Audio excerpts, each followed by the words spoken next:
Hi guys, I am here back again for the third day and last day of this RVCC conference. And who do I have the pleasure of speaking with today? Uvangayatika Catalunya, Nalokmechiska Jackie Schaefer. I am Jackie Catalunya Schaefer, and I am the Director of Climate Initiatives at the Alaska Native Tribal Health Consortium.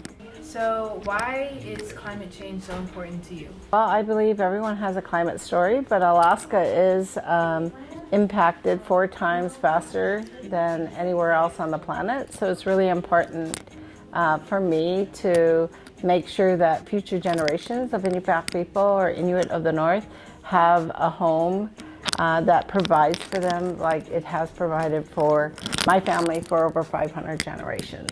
And what got you into this field? It's been a journey. My life story. I grew up in a small, not real small 2 cities, but about 2,000 to 3,000 population, a small village along the northwest coast of Alaska. And in my almost 60 years, our shoreline has changed from a gravel beach to a 30-foot seawall. And so the impacts to our community alone drive that, but also the fact that I still eat and harvest and gather the foods that my ancestors have for thousands of years. And those impacts and disruptions to our access to traditional foods and our way of living that's my responsibility to our tribe. Yeah. So you brought up a lot of traditional and indigenous ways. Why do you think indigenous contribution is important for this project at RVCC?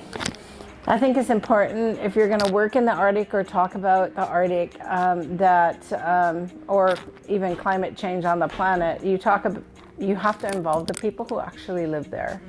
Those impacts to our tribes in Alaska are direct and they're rapid. And even though we are adaptive people, what we're seeing in one generation is far faster than any previous generations that we know of have seen as far as environmental and climate change impacts. Yes, and there's a lot of different landscapes at this conference. There's people from Louisiana, Alaska, Colorado. So what have you learned from being around different people that have come from different landscapes of the world, or I guess the U.S.? Yeah. I think when it comes to the global scale of climate impacts, in the Arctic, as the sea ice mass melts, it contributes to sea level rise, which impacts everything across the globe.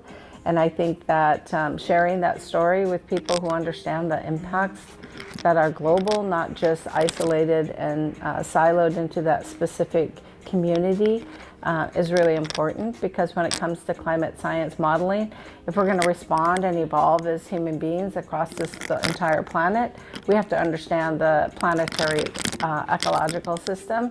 And the people of the North still live a very traditional lifestyle with modern tools, but still a very traditional lifestyle that allows us to access the environment in a very intimate, harmonious relationship versus other places on the planet that are either the tribes are displaced or the communities are very Western context cities.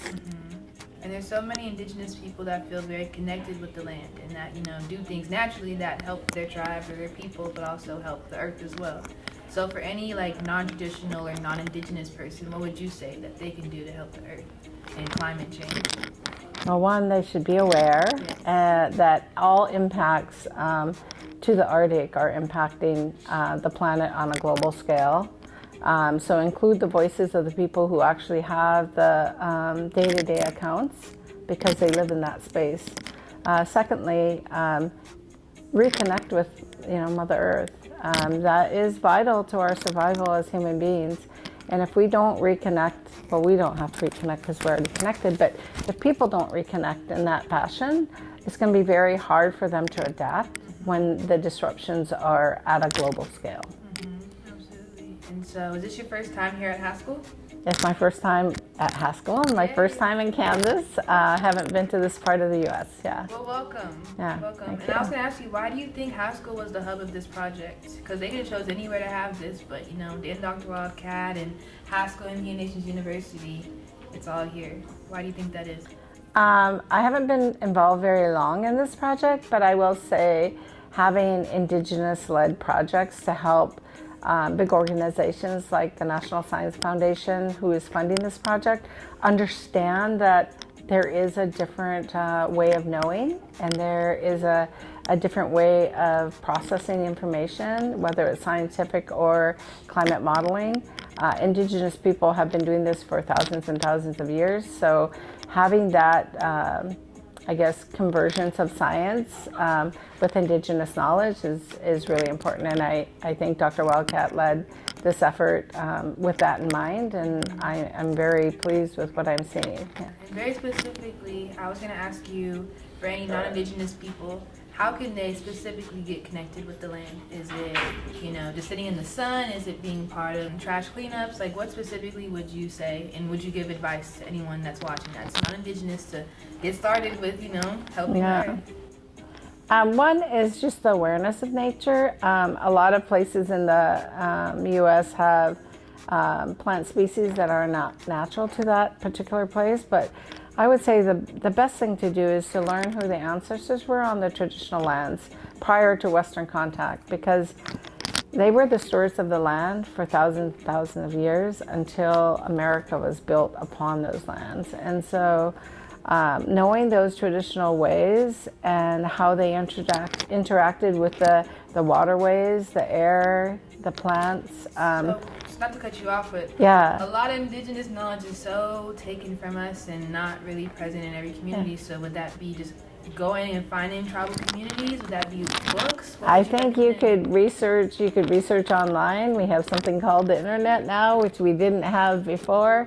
There's a lot of information on the web that you could access.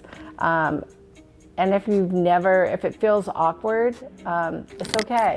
If you're walking in nature and you touch the water, and pause. Don't just touch the water in a way that doesn't connect you. Pause and really feel the energy of the water, feel the energy of trees, breathe the air, and understand that all of that is interconnected, and you're part of that interconnectedness. You're not doing it alone. You have Sister Wind, and you have Mother Earth, and you have Sister Moon, and you have the Grandfather Water. You have all these relatives around you, regardless of where you come from. They are relative to this, wherever you are on the planet, to that space. Absolutely. And would you like to share any of your resources for you or anybody that you work with, your projects, etc.? That way, if anybody wants to know or get contacted, they can do so. Yeah, so you could reach the Alaska Native Tribal Health Consortium online at anthc.org. We are the statewide tribal health network that serve all Alaska Native and American Indians across the state of Alaska. Under that anthc.org site, you could access our program under Community Environment and Health or Climate Initiatives. We're happy to share, so reach out anytime. Cool. Thank you so much. Yeah.